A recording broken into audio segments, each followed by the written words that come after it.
A family who returns from a long holiday only to find that their home has been furnished with new items in a most ordered and perfect manner, and that every detail has been thought of and provided to meet their needs, will be most astonished and affected. They will wonder who arranged this surprise. Of course, it is impossible to stay indifferent to such an astounding surprise. For example, would they really say, "We don't really care how this happened, just as long as it happened"? Or would they suppose that everything happened by itself or by chance, and that the new furniture decided on its own to install itself there? Such ideas are laughable, for all events are the result of a certain intelligence, consciousness, and power that makes them happen. For that reason, the existence of someone who has thought of everything and consciously arranged it is clear. This example also applies to the universe, our world, and all of its living and non-living entities. There are countless, infinitely complex systems and delicate balances in the universe, in all of existence and all phenomena, from the human body to the sky, from animals to the depths of the ocean. Everyone who can think and reason sees that only God, with his superior power and intelligence, could have created these complex systems and delicate balances.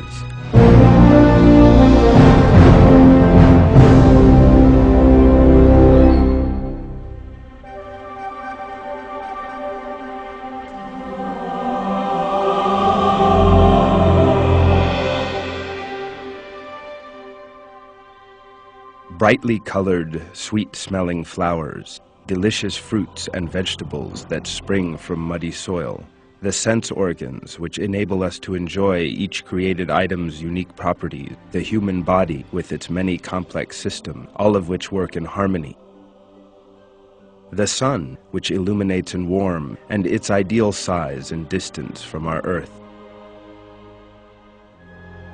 the rain, which brings bone-dry soil to life.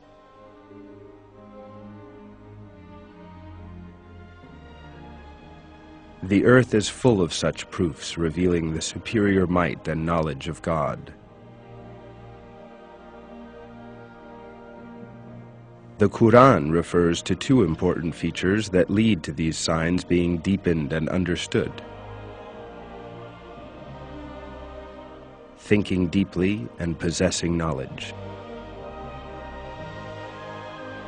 In many of his verses, God wills us to think about the things he has created, and thus to learn from and be advised by them.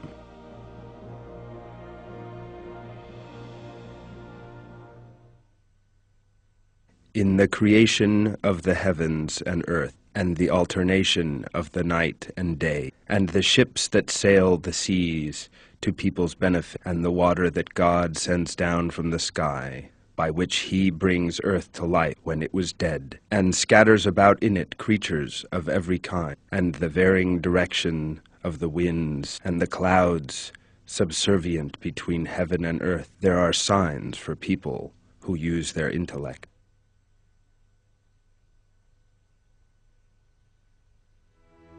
All living and non-living things have been created in a way that is designed to encourage us to ponder his superior power of creation, art, and knowledge.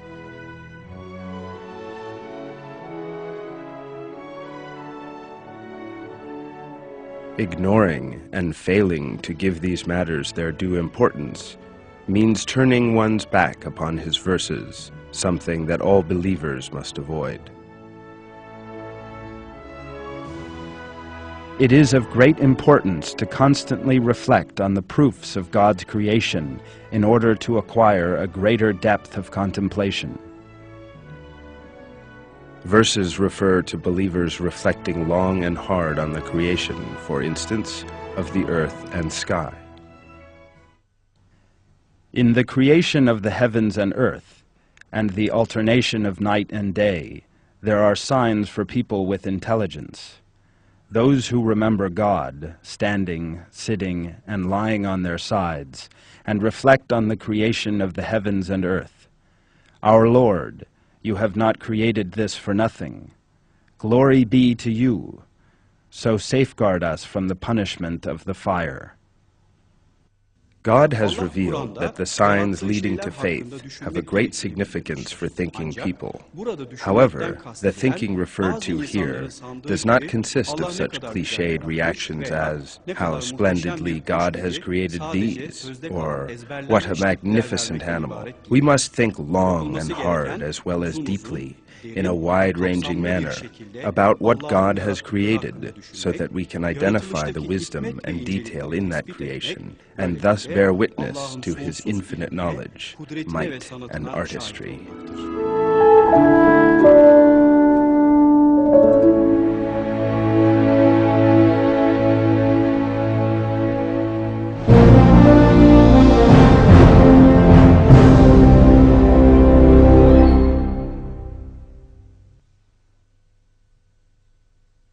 It is He who sends down water from the sky. From it you drink, and from it come the shrubs among which you graze your herds. And by it He makes crops grow for you, and olives and dates and grapes and fruit of every kind. There is certainly a sign in that for people who reflect.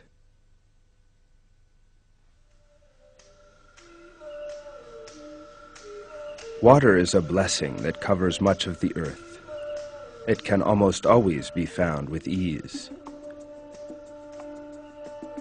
The great majority of people have perhaps never even thought once about the water they drink every day. They regard water and how it meets our needs as something that does not require any consideration. The fact is, however,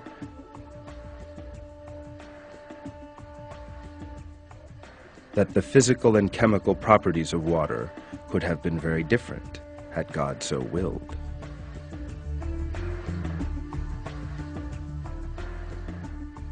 In addition, the atmosphere's structure or temperature could have been different. If that were the case, there would be no clouds and thus no sources of fresh water on Earth.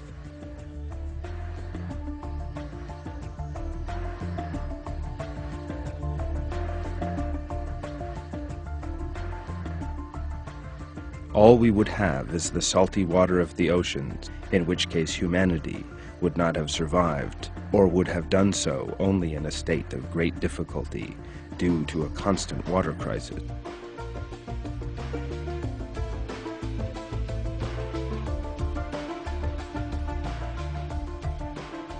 Without fresh water, there would have been no agriculture, and the world would have become a vast desert whose only product would be famine. Yet God gave us fresh water just about everywhere in the world.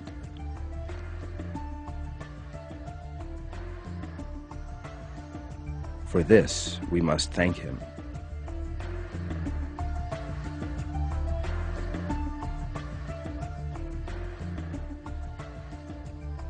But to genuinely feel and express that gratitude, first of all, we must realize that water is a blessing. This, in turn, depends on thinking.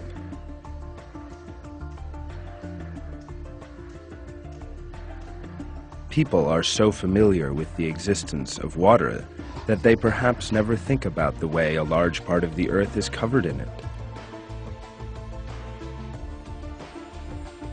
Yet the fact that among all the known heavenly bodies, only the earth possesses water, and especially the fact that this water is drinkable, is a matter of the very greatest importance.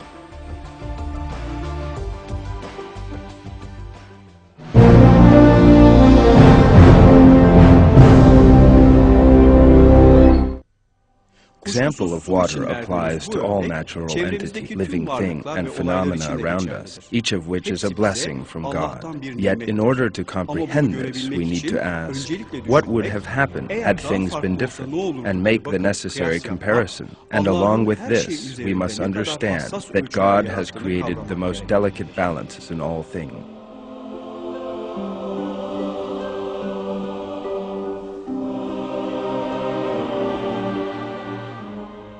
One of the methods to be used when thinking about the proofs God places before us is to examine and compare entities and phenomena around us. For example, when you cut yourself, or when an old wound opens up again, you know that the bleeding will eventually stop. A clot will form and solidify over the cut, and the wound will heal. This might appear to be an unremarkable process, but if you consider it in a little more depth, you will realize that the clotting process is far more extraordinary than you had imagined. Once bleeding has started, clotting needs to happen straight away in order to prevent the living tissue dying from loss of blood. In addition to this, the clot needs to extend along the entire length of the wound, and, most importantly of all, not to exceed the bounds of the cut. Otherwise, all the creature's blood will coagulate and kill it. Therefore, blood clotting must be kept under strict control, and the clot must form in exactly the right place and at exactly the right time.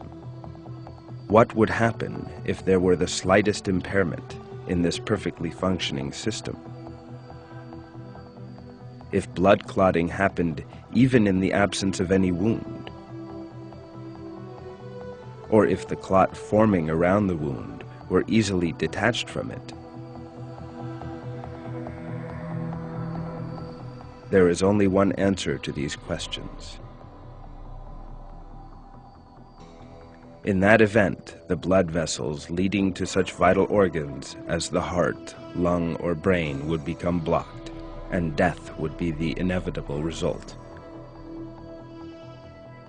However, apart from serious cases of ill health, these events are occurrences that are quite rare, and almost everyone is able to enjoy a healthy life. We must therefore conclude from this that the human body has been flawlessly created.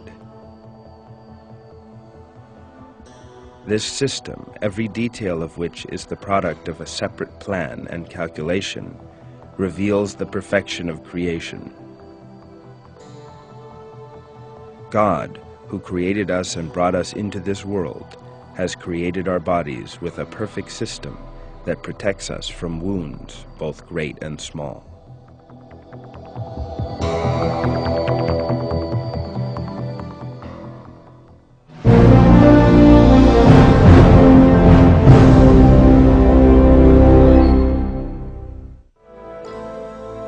Let us now continue with another example requiring thought and comparison.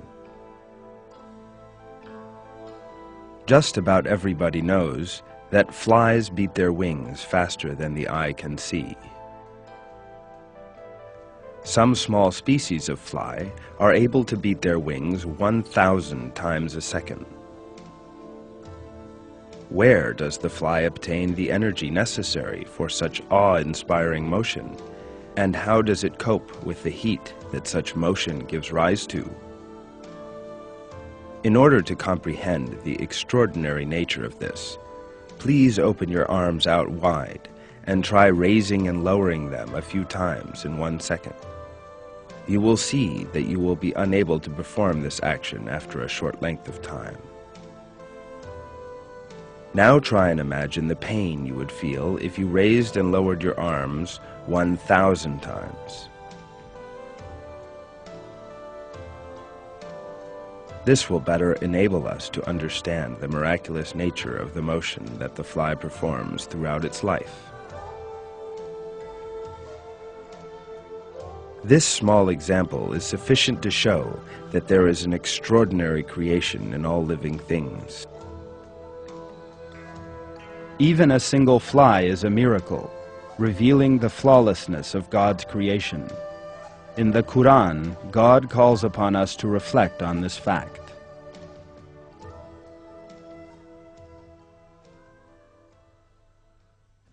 O humanity, an example has been made, so listen to it carefully. Those whom you call upon besides God are not even able to create a single fly, even if they were to join together to do it.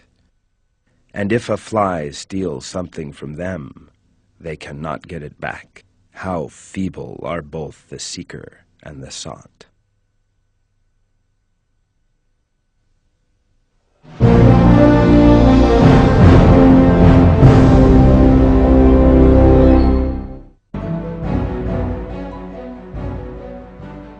Another astonishing example in comparison with modern-day technology is the water-carrying system in trees.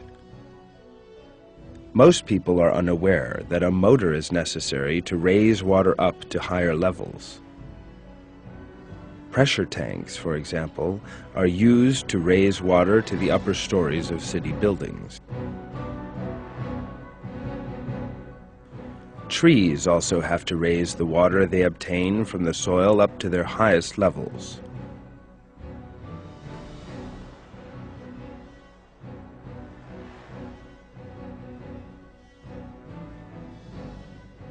So how is it that water can be raised as much as 120 meters in some trees, as is the case with giant sequoias?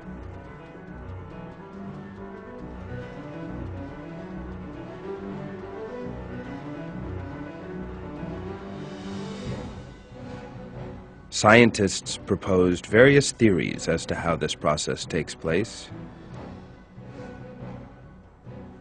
The mechanisms proposed by those theories that could be proven by experiments are to a large extent regarded as valid.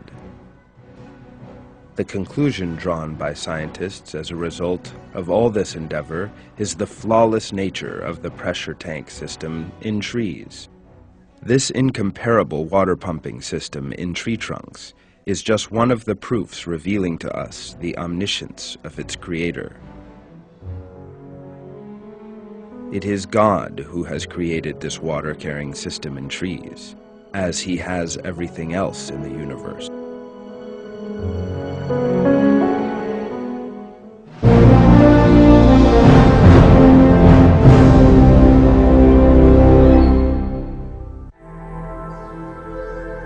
Birds expend large amounts of energy in order to fly.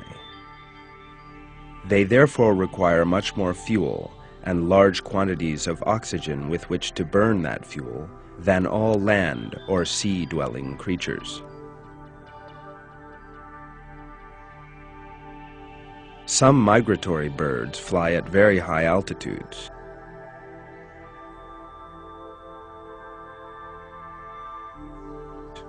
Geese, for example, can fly at 8,000 meters. Bearing in mind the fact that even at 5,000 meters, the atmosphere is 63% more dense than that of sea level, one can better comprehend the extraordinary nature of the altitudes achieved by geese. That is because a bird flying in such a rarefied atmosphere has to beat its wings very fast and consume considerable quantities of oxygen.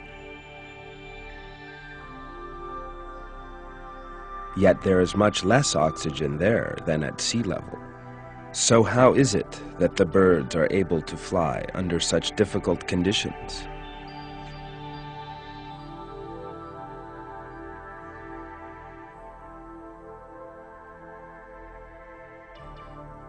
Birds' lungs have been created so as to make the most effective use of oxygen.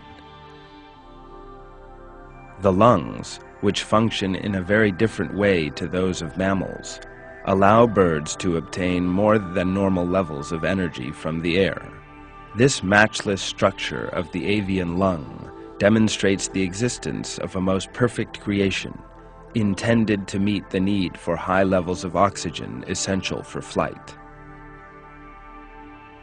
It is clear that the avian lung is just one of the proofs that God has created living things.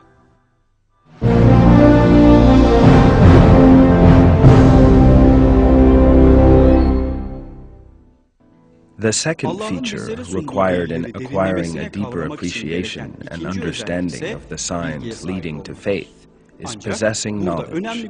But in order to see a subject as a sign leading to faith, there is no need to know its most striking aspects or to have wide and detailed information about it. Rational people, looking around themselves, immediately realize the extraordinary nature of what they see and that everything has a creator. When they see an insect, such as a dragonfly, they know that it has a creator. The mere existence of a living thing is enough to understand that it is a sign of God's creation. Thinking about the detailed information one can gather about that creature is a means whereby faith and enthusiasm can be increased.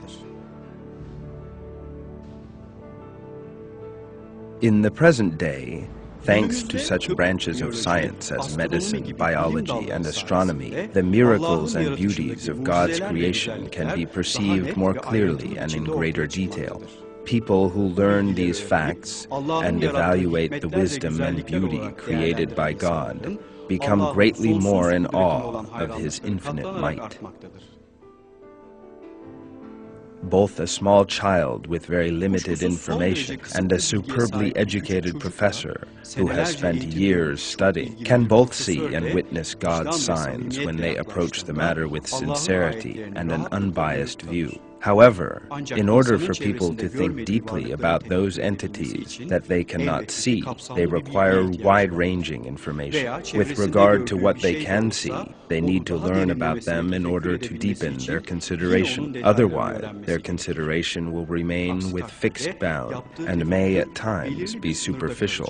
Otherwise, their consideration will remain within fixed bounds and may at times be superficial. For example, those who have no knowledge of the systems in space, but who nevertheless look up at the sky and ponder them, will inevitably have different thoughts than those who have a deep knowledge of astronomy. Similarly, the way in which someone with a broad knowledge of the human body's physiology and anatomy comprehends the fine detail, miracles, and marvels apparent in humanity's creation will be deeper and broader than that of someone with no knowledge of the subject. Indeed, God informs us that from the point of view of reasoning and comprehension, those with knowledge are superior to those who have no knowledge.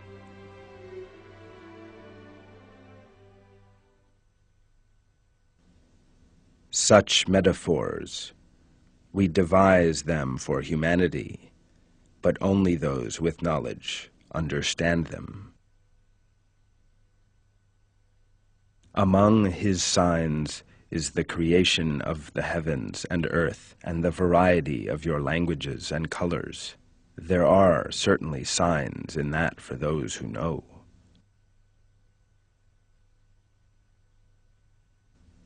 What about the one who spends the night hours in prayer, prostrating and standing up, mindful of the hereafter, hoping for the mercy of his Lord? Say, are they the same, those who know and those who do not know? It is only people of intelligence who pay heed.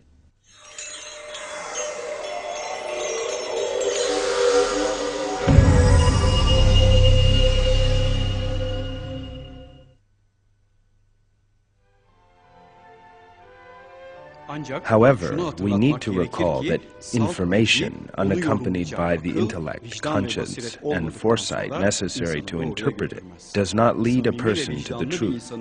The detailed knowledge possessed by a sincere, unbiased person is important in his or her quest to know God better and to draw closer to Him. Thus, today's advances in science and technology help us see and witness the knowledge, wisdom, artistry, and fine detail in God's creation from a much closer observation point. Let us give an example. Anyone who thinks about the honeybee a little will realize that what this tiny creature does and the honey God places at our disposal by means of it are a great blessing. The information obtained as a result of research in this area will enable the might and omniscience of God to be understood.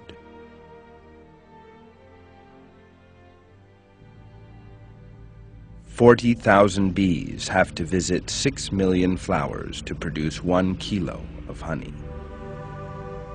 The fastest computers in the world can perform 16 billion mathematical calculations a second. The honeybee, on the other hand, can perform 10 trillion calculations in that same time frame, while also expending less energy. The brain of the honeybee, which consumes less than 10 microwatts, is 100 million times superior to the most efficient computers produced in the present day.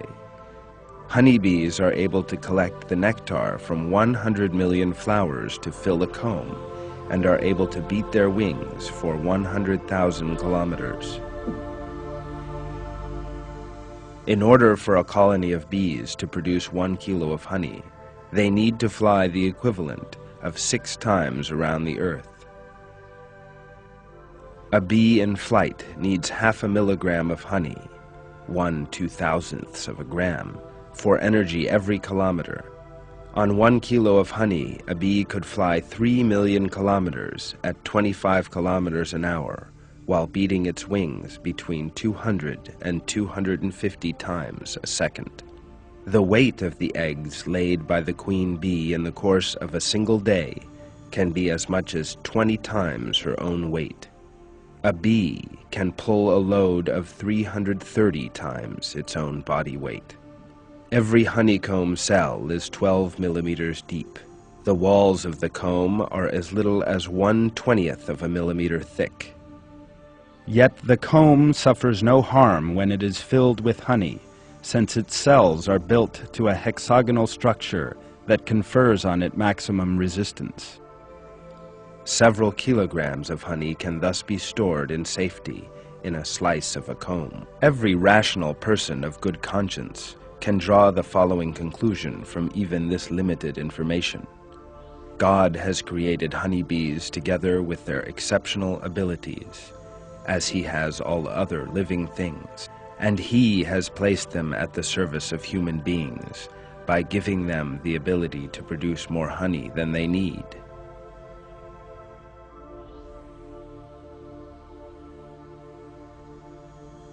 God has infinite affection and compassion for His servants.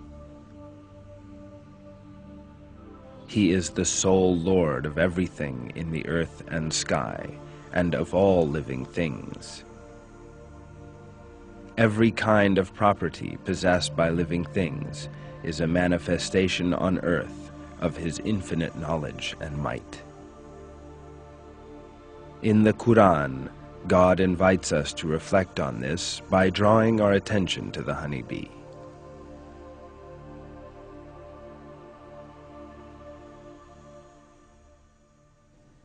Your Lord revealed to the bees, "Build dwellings in the mountains and the trees, and also in the structures which men erect.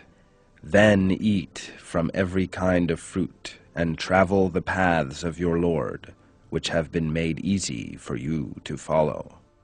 From inside them comes a drink of varying colors, containing healing for humanity. There is certainly a sign in that for people who reflect."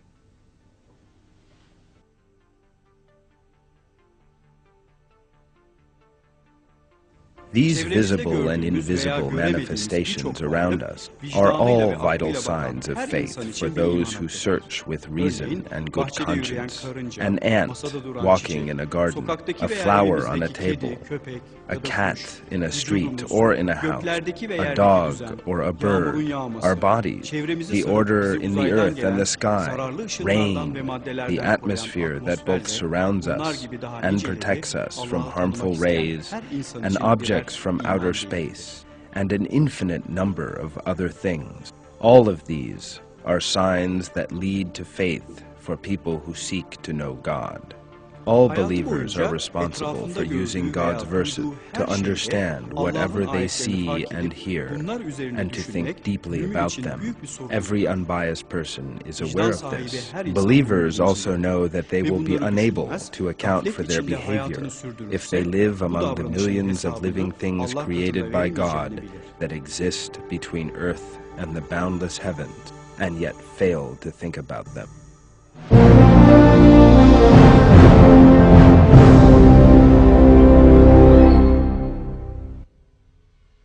Imagine that you have set out on a journey inside your own body.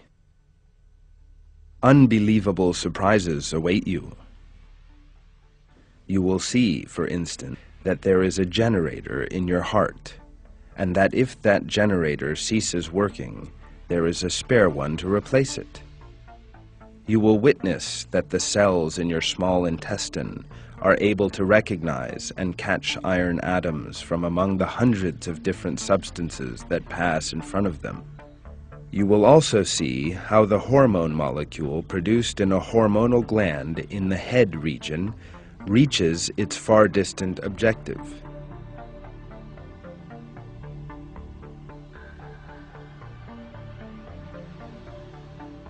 During the course of this tour of your body, you will witness miraculous events that take place at every point and interval.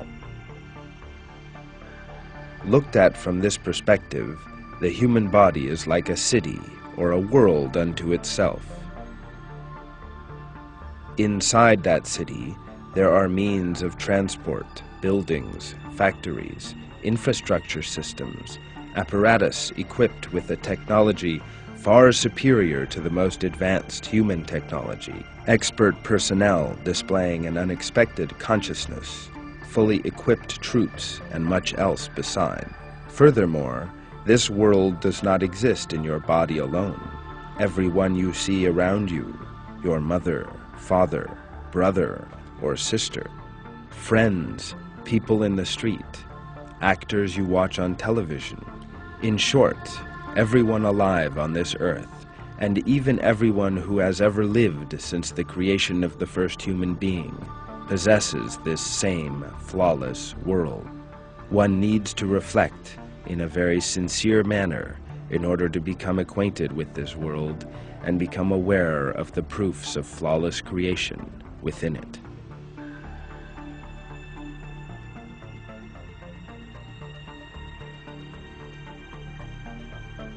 The five senses are arranged entirely according to the human need. For instance, the ear can only sense those sound vibrations that are within certain limits.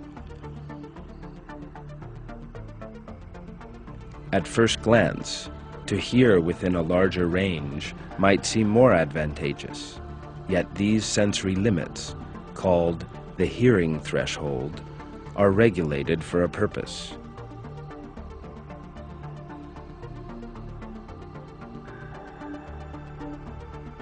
If we possessed very sensitive hearing, then we might even hear the noise made by an ant as it walks along. Then, life really would be very irritating for us. The same delicate balance holds true also for the sense of touch. The nerves sensitive to touch lying under the human skin are made sensitive in the best possible way and are spread all over the body.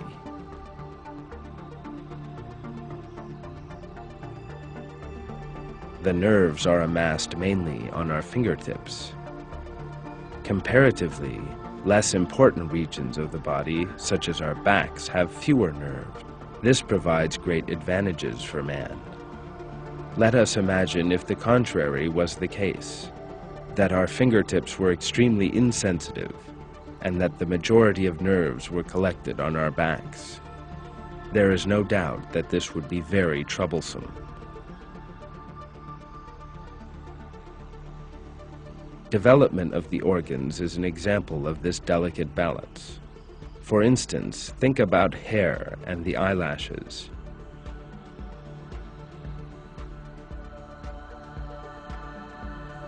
Although both are ultimately hair, they do not grow equally in the same period.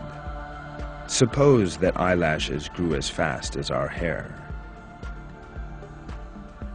They would impede our sight and go into our eyes, thus harming one of our most vital organs. Eyelashes have a certain length that stays constant. If by any means, such as burning or an accident, they shorten, then they elongate until they reach their ideal length and stop again. Even the shape of the lashes is very important. Since they curl slightly upwards, they do not restrict sight, and they give the eyes an aesthetic look.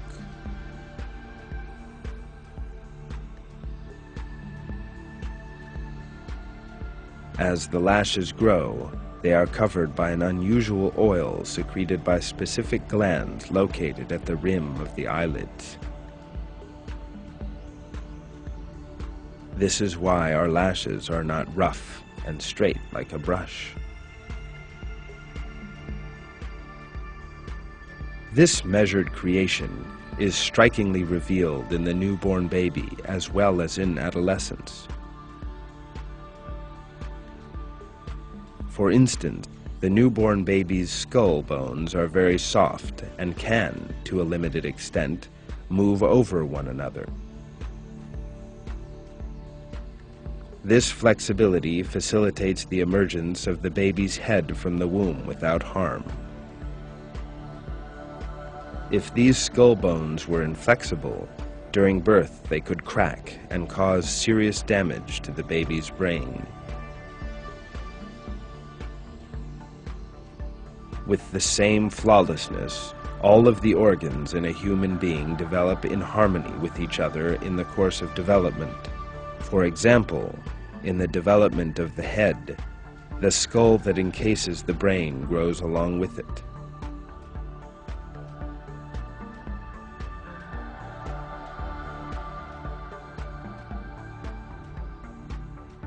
A skull developing comparatively slower than the brain would compress it and cause death in a short time.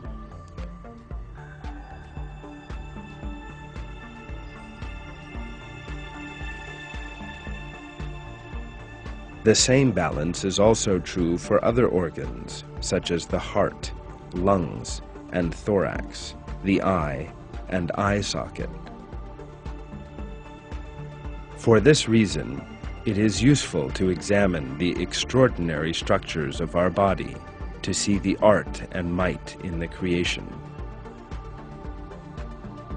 Every part of our body, the structures of which is more perfect than the most advanced factories equipped with the latest technologies, displays the matchless creation of God and proves His sovereignty over our entire body.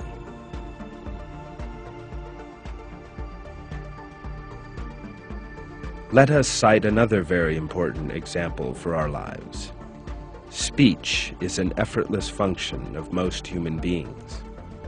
Man never plans how far apart the vocal cords should be, how often they should vibrate, in which sequence, how often, and which of the hundreds of muscles in the mouth, tongue, and throat should be contracted and relaxed.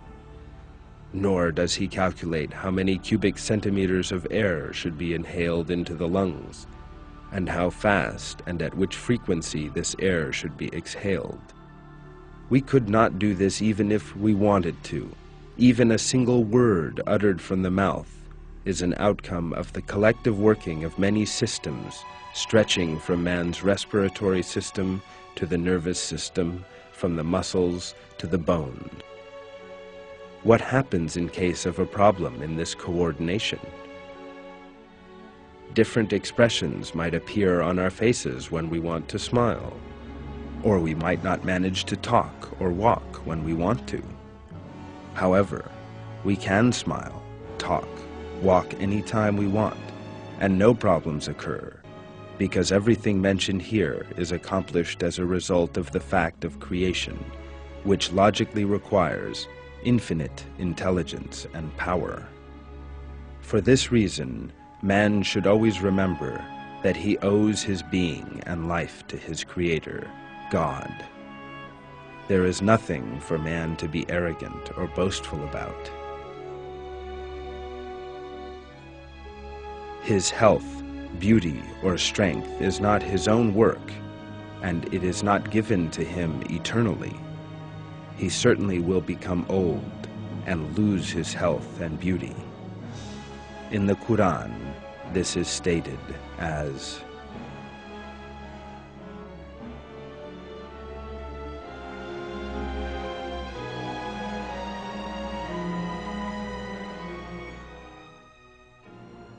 Anything you have been given is only the enjoyment of the life of this world and its finery. What is with God is better and longer lasting, so will you not use your intellect?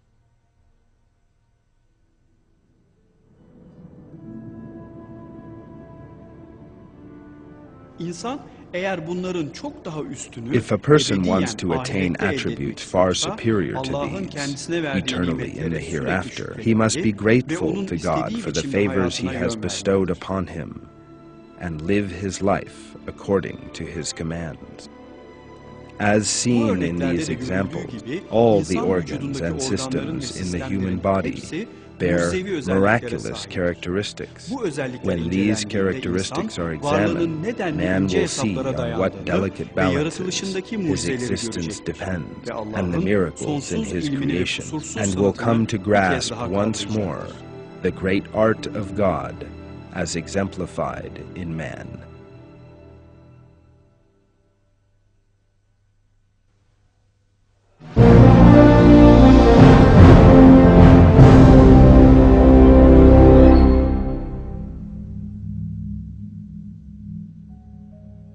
In the Quran, God commands us to reflect on the signs leading to faith. For that reason, thinking about these signs that encompass the universe is a constant religious observance for believers. Thanks to signs leading to faith, believers must better comprehend the names of God and the superior nature of these, and must seek to draw closer to Him. As a result of their deep reflection, they see the infinite nature of God's knowledge and might, and their fear of Him thus grows many times over. They spend their every moment in this world with the desire and longing to attain the approval, compassion, and paradise of God. Those who fear hell and hope for paradise must work to attain our Lord's mercy, friendship, and love by coming to know Him better. To that end, they must acquire a greater knowledge and understanding of His names by pondering deeply on the signs leading to insanların faith. imanlarına vesile olmak açısından oldukça önemlidir. In addition, İman they hakikatlerini must anlatarak explain these insanları signs to düşünmeye davet others etmek, and become a tüm iman means edenlerin üzerine whereby düşen they increase önemli bir their sorumluluk. faith. This responsibility is incumbent upon all believers.